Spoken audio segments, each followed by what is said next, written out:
Well, this is Think Like a Headhunter and Interview Like an Executive. Hi, I'm Barb Goldman. Here I am. I was for 30 years an executive headhunter. I owned two recruiting firms. I trained recruiters in Fortune 500 companies all over the United States. I have been around the block. I became a coach 3 years ago. And I'm a certified professional coach, certified executive coach. I'm RMT coach, and that's that Tony Robbins. It is a strategic intervention coaching, and also CAC, which is an addiction coach. They call that a rehab coach now, a recovery coach, but it's still a CAC. I'm a member of the International Coach Federation, which is the global standard for coaches. I'm a C-suite whisperer. When they say something to you, I can tell you what that means because I have an honorary PhD in office politics. About 3 years ago, I decided that what people needed from me is they needed the real truth about how people get hired, why they get hired, and how to best practices, what to do now in this environment. And it is much different than it used to be. Okay, let's start thinking like a headhunter. A headhunter always thinks, how much is this candidate worth? If you make 100,000, you're probably worth anywhere in a fee from 20,000 to 30,000 for a headhunter. If you make 300,000, let's triple that. So let's say a $300,000 person is worth $60,000 fee. So that headhunter, why are they going to talk to someone who's not worth a fee? They are paid when they place you. You're not really worth much to them if they can't find you a job. You know, a lot of people complain about headhunters. They only complain because they don't get what a headhunter is trying to do and which side a headhunter is on. Who's paying the headhunter? The company. The employer pays the headhunter. That's the side they're on. Never forget that. Unless you're paying a headhunter, they're not on your side. They're on the company's side. All they want to do is fill that job. How much are you worth to them? Now, you have to think, what is your value to a company? Because that's the way a recruiter thinks also. First, they think about the fee. Then they think about, why should a company hire you? What can you bring to the party? What is your value? What have you done in the past that this company may need? You know, when recruiters talk to employers, they they will get needs that they don't write up. You know, they get needs that they know. If I ever find a such and such, if you're out there recruiting, you ever find a such and such, we'll hire them. Recruiters are full of that kind of information. So when you talk to a recruiter, when you talk to a company, you need to understand, why is a company going to hire you? What is your value? And if you don't think value, what your value is, then you're not understanding recruiting. A recruiter, after they decide what the commission is going to be, that's number one, then what can this candidate bring to an employer's bottom line? Why is this candidate special? You need to think that way about yourself, because that recruiter is going to use that knowledge to sell you. The recruiter is also going to say, okay, what companies would need this person? What companies? And don't be surprised if the companies aren't all in the same industry, because a recruiter is going to think very broad. What companies could need you and why? You need to do the same thing. A recruiter doesn't look for job openings. A recruiter creates job openings. A recruiter stumbles on job openings, finds job openings, but they aren't looking for them on Indeed. If a recruiter is looking for jobs on Indeed, then they don't have much to do. So you need to think like a recruiter. What companies would you give value to? Now, here's another thing a recruiter does: research. A recruiter knows her industry. You will notice that if you are working with recruiters that are very successful, they're usually specialists. They will specialize in an industry. Now, if you're working with a contingency recruiter, they specialize very narrowly in an industry. So, what a recruiter is constantly doing is researching what is going on. That's how recruiters find jobs. What's going on? What's the news? Who's leaving? Who just got hired? Who's being bought? Who's being sold? Where, what companies are succeeding and what companies are failing and why? You need the research because you're going to act on research. If you're always acting because there's a job out there, then you're not going to find the good stuff. You need to research companies. And that research is ongoing. When I work with someone, we take 90 days, and that 90 days is a lot of research, a lot of looking into what is going on, what moves to make. How can you decide where you want to be unless you know what's going on? And too often, when you're working in a company, you're in a little bubble. You don't know what's going on out there. You need also, when recruiters call companies and try to place a person in a company, they're doing business. This is doing business. And guess what? When you network, when you reach out on your own, when you do the very same things that recruiters do, when recruiters call a company about you, what are they doing? They're doing business. When you call a company about you, what are you doing? You're doing business.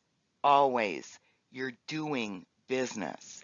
You do not have your hat in your hand begging for a job. Recruiters who beg for anything are poor recruiters. They don't last very long. You go in and you do business. Now, don't worry so much about openings. You need to worry about what's happening out there. Because if you worry about openings, you're just thinking, well, these jobs are filled until somebody dies, and that's not true. The jobs that you're going after are constantly being refilled. Let's take a look at what's going on out there because people don't stay with companies forever. You need to think like a headhunter. A headhunter knows this. People don't stay at companies. If they're doing a bad job, they're going to be there a lot shorter, okay? The median tenure for CEOs, now this is large cap companies, was 5 years at the end of 2017. Now, if you look back 15 years ago, go back into the 90s, you're looking at 17, 18 years. So 5 years for a CEO. The tenure of tech workers. If you look at how long tech workers stay in the job, that's a mayfly. An adult mayfly lasts about a day. Okay? Look at what's going on with tech workers. Uber was at the very bottom of the list. Their short average employee tenure was just 1.8 years. Their valuation is 72 billion. Things have really changed. Dropbox, 2.1 years. Airbnb, 2.6 years. These big tech companies turn people over quickly. There's a reason. Everything's changing. And you have to think like a headhunter. What's going on? Where is that change? And how can that create opportunity for you? Also, let's think about the company. People used to think, oh, you get a company, you get a job, and then you're going to retire from that company. Well, guess what? The lifespan of big companies was about 60 years in the 50s. In 2019, the lifespan is 10 years before a company is bought, acquired, liquidated, or just no longer exists. Companies, everything is changing. You have to change. When you look at this whole big job market, it's musical chairs. This can be fun if you look at it right. That's the way recruiters look at it. A headhunter looks at it as, look, I'm playing musical chairs, and I am going to win if I put one of those fannies that I'm working with in a chair. That's how I'm going to win, and that's how you're going to win. You are putting your butt in a chair, and it's going to be a chair that will come open over the next year. It doesn't have to be today. If you're currently working, look at the market this way. Constantly changing, constantly evolving. It's musical chairs, and you can win if you know how to do it. When you think like a recruiter, a headhunter, you are first in line. You're the product. You're not waiting in line. Recruiters are aggressive. When you're working with a recruiter, if they think that you can fill that job, they will be very aggressive to set up that interview. They don't just send your resume and cross their fingers. So you need to think like a recruiter. You need to be first in line. You need to follow up, and you need to not assume that just because you send your resume out, that's all you need to do. That is not what you need to do. I also want you to think about this. You know, a recruiter will think, what is this person worth for a commission? Okay? That's what a recruiter thinks. I want you to think about something. What are you worth? What are you worth in salary? What if you lost your job yesterday? What is your monthly cost of not working? Now, a recruiter, a headhunter, is always placing people. They can't afford to not place people in jobs. So, if you feel that it's time for you to move on, you're probably right. Be ready. Because what are you worth?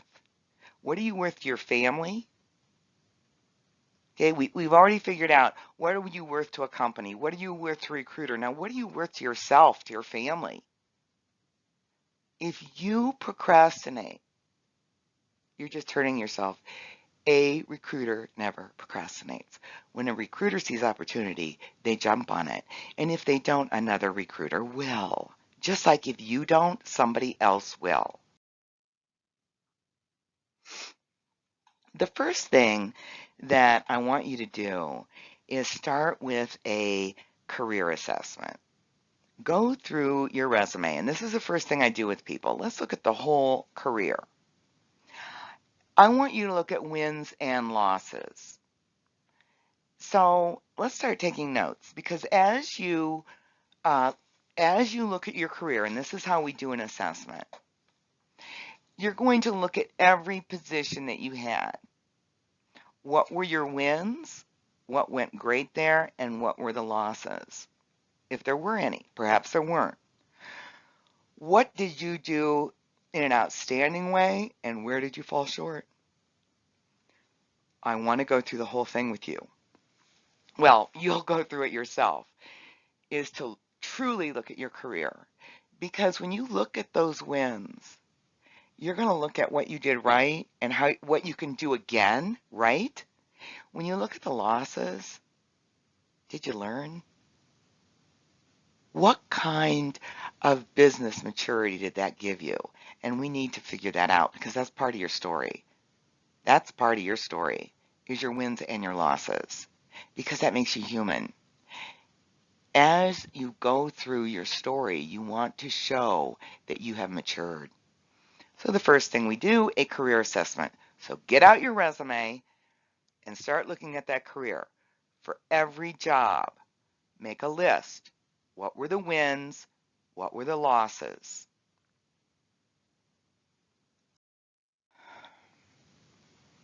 I think I had a little technical blip there.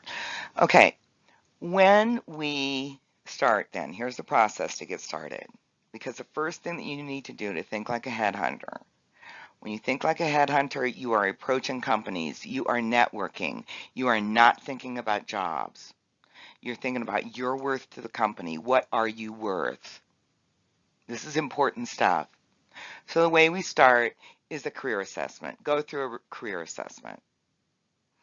Now, when you do the career assessment, I want you to see if you can quantify, okay? Because with the career assessment, you start to look at your accomplishments and quantify those accomplishments. I increased retention. Well, by how much? And what was that worth to the company? I improved, I improved sales, whatever you did, and quantify it. And also quantify it in a way that's going to make sense to the person that you're talking to.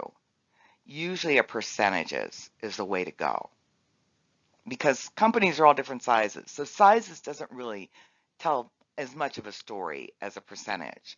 But what are you worth?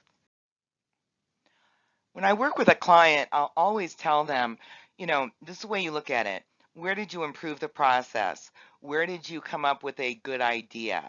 Where did you bring more money to the bottom line? Whatever you did, we've got to look at that and quantify it. That's your worth. What companies? What companies? What companies need you? You need to keep a list. And this is what we do, what I do with my clients is we keep a list, and I like to do it on a spreadsheet so that we can share it.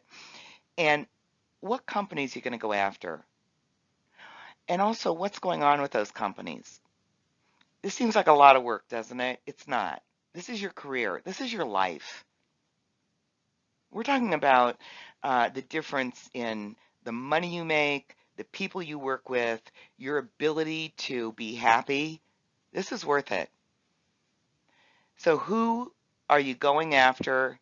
Why? What can you do for them? You have to have a story, okay? And then what is the story? We begin with what is your story? And starting from who are you? Why are you doing the things you're doing? Are you in aviation because you were the little kid who made paper wings and jumped off the garage? What is your story? And the reason that we go through all of this, and it seems like a lot of work, and it is, but it's fast. It's fast. I have a process. It's fast. But we go through all of this so that when you interview, you are going to mesmerize them. You are going to be able to tell people who you are right now, what you do, what your passion is. And that's where people get stuck. And when you're at the executive level and you're going into the executive level, the words that you use, what you can convey in your interview mean everything. Now, after we do all that, put all that information together, then what I like to do is a living resume. The resume that you are using is great to start with, but then boy, do we change it. And I'll tell you why we change it. First, it has to be a resume that is adaptable to different jobs, different companies. And so we do a copy paste type of thing. When you apply to a company, that company, the application is going into the database, right? Goes into the database. And let's say a company gets 1,000 applications for the job. How are you going to stand out? That database needs to pull your resume out.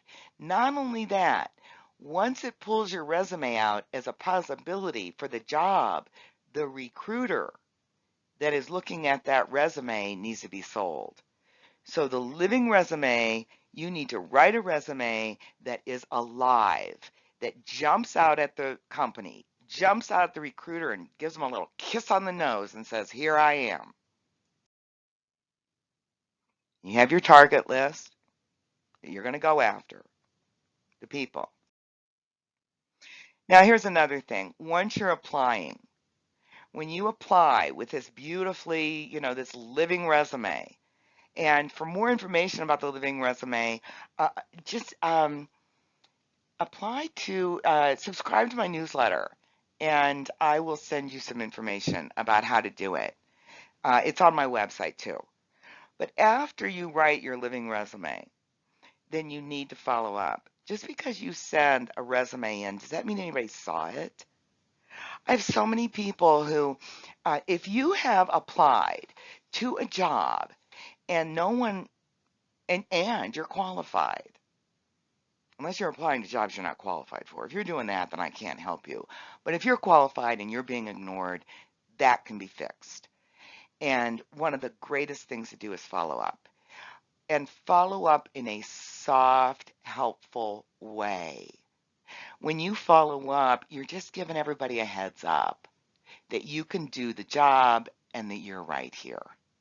And you'd be surprised. Um, the people that I work with, when they start doing what I tell them to do, and this is a hard thing because people don't want to follow up. First of all, you have to find out, you have to do some research. Who are you going to call? What are you going to do? What are you going to say? But you need to follow up. And when you follow up, you'll get an interview. Because you know what? Without an interview, what do you get? Nothing. You don't have a chance. If your resume is not noticed, if you are ignored, you do not have a chance. So follow up. And don't be worried about that because you need to land the interview. And that's what a recruiter thinks, a headhunter. A headhunter doesn't think about anything but landing the interview. How can I get an interview? How can I get my candidate in that company to interview? Because once the interview happens, the recruiter has very little control. So I want you to think that way. Your whole focus, and this is the focus isn't a beautiful resume that you can send out to everybody and then just send them out and then keep sending them out and get hundreds of them out there. No, that isn't the focus. The focus is when you are applying, then you are going to apply to land the interview. And if you don't land the interview, you keep following up. Now let's talk about the interview itself. And the interview itself, this was a very long webinar that I have cut down because I hate long webinars, and I just want to give you a lot of information that is kind of condensed. But when you interview like an executive, you are stepping up and having influence in that interview. And the way that you do it is you practice a conversational interview technique and practice your behavioral interviewing. And do that before you interview. When you're interviewing, your focus is going to change throughout the process. So in the beginning, you should be out there networking, selling yourself. You need to make sure that you're selling yourself in a way that makes sense, that companies will understand, again, focusing on what you can do for them.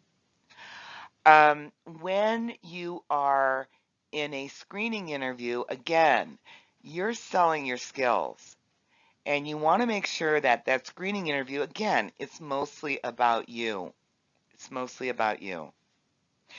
When you go and your skills, always, that's what a screening interview is about. Now, when you go into a one-on-one interview, your focus changes to the employer needs. Now, I don't know if you've heard of the STAR program as far as interviewing, but if you go online and look up the STAR interviewing process, this is an exception. Because when you are interviewing with the employer, you focus on what they need from you. You want to understand them. It's more of a business meeting. Now, if you're asked to respond in a STAR way, then you're focusing on your contribution, just your contribution. So there's a balance there on what your focus is going to be during the interview. Also, when you're asking questions, Ask the right questions about the job, the employer needs. What do they need you to do? What's the time frame? This is all going to give you the ability to converse during the conversation. Now, when you're in a group presentation or again, a group presentation, you will have a presentation that'll be about what you have done or what you're working on, and then the focus will be on the individual group members' questions. And the team presentation, a team interview will mostly be about you and your team, and it will be a group with individual questions.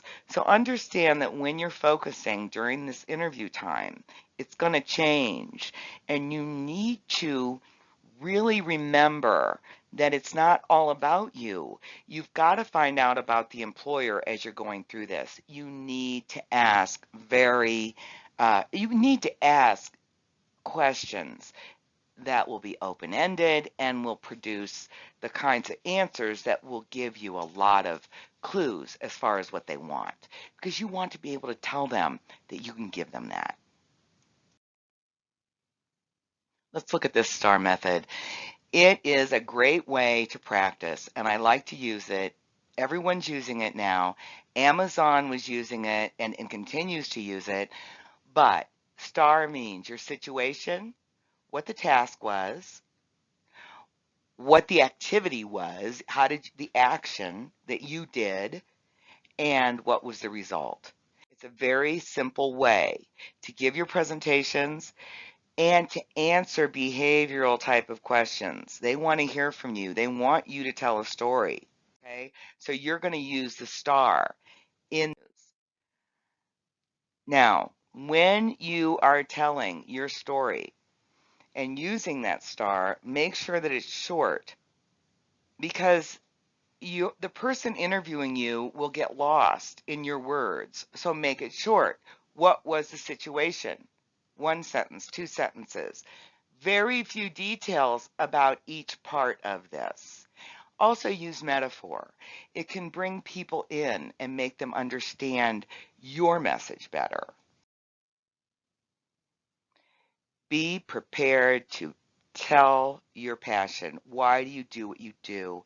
If you've ever seen Simon Sinek, look for him on YouTube. He wrote Leaders Eat Last. You can find it on Amazon. And a lot of this stuff is real boilerplate. But he is a person who really has tapped into this why, the passion. That's what companies are looking for. It's not enough for you to just show up anymore. You better be able to convince them that you're passionate about this. Okay, your elevator pitch. If you haven't put together an elevator pitch and practiced an elevator pitch, it's time to get going. There's a lot of different ways to do it, depending on who you are talking to. You should have an elevator pitch for your boss so that you can keep them updated. You should have an elevator pitch for everyone that you really need to update, or anyone that you are introducing yourself to. There's a lot of different ways to do it. If you'd like me to send you, I've made a few videos about this, and I do go over this with my clients. And if you'd like me to send you a video, just write to me, and I will send you some ideas about this, because it's important. It's important that you be able to tell who you are in a short way. I want you to think about people. They have very short attention spans, and no one wants to hear you drone on, just like you don't want to hear me drone on, which is why I made this very short. Also, need to know. Don't go down the rabbit hole with these stories. Make sure that when you are telling a story, when you are responding to a behavioral question, you don't tell too much. Just need to know.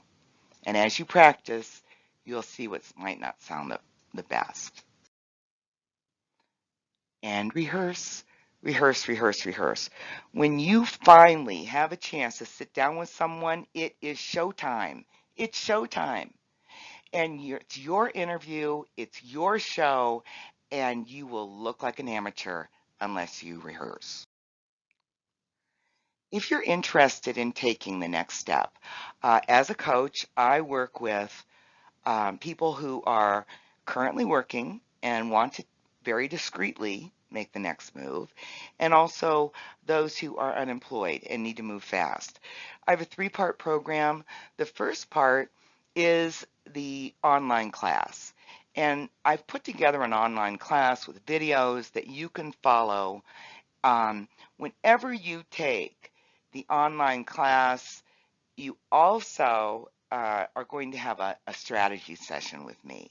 You and I will meet, and then you'll start the class. Then, the second part, the living resume. You can choose to do the living resume yourself. If you can do it yourself and you're really happy doing that, that's great. If you would like some help, I have a 3-step one-on-one coaching program, and that includes that's the living resume. Um, and because you are on this webinar, it includes the 90-day hard launch.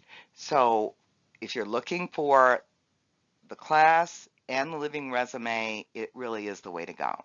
Now, after the resume is written, if you would like some interviewing help, some preparation, then that is the third part of the program. I've divided the program into 3 parts so that everyone can just do what they need to do. Some people can start with the 90-day hard launch and they're fine. They don't need me. And others would like me to help them with the coaching. Now, the total plan, if you see, for all 3 sections is $2,025. Now, if you uh, purchase all 3 parts at once, there is a package discount price of $17.45, so you save money. So I will send you that information. You will receive that. All you have to do is click for it. I'll give you all the information, and if you want to get started, the very first thing that everyone does, the very first thing, is you start with the class. So start with the class, we'll talk, come up with a strategy, and then decide what's good for you. Thank you.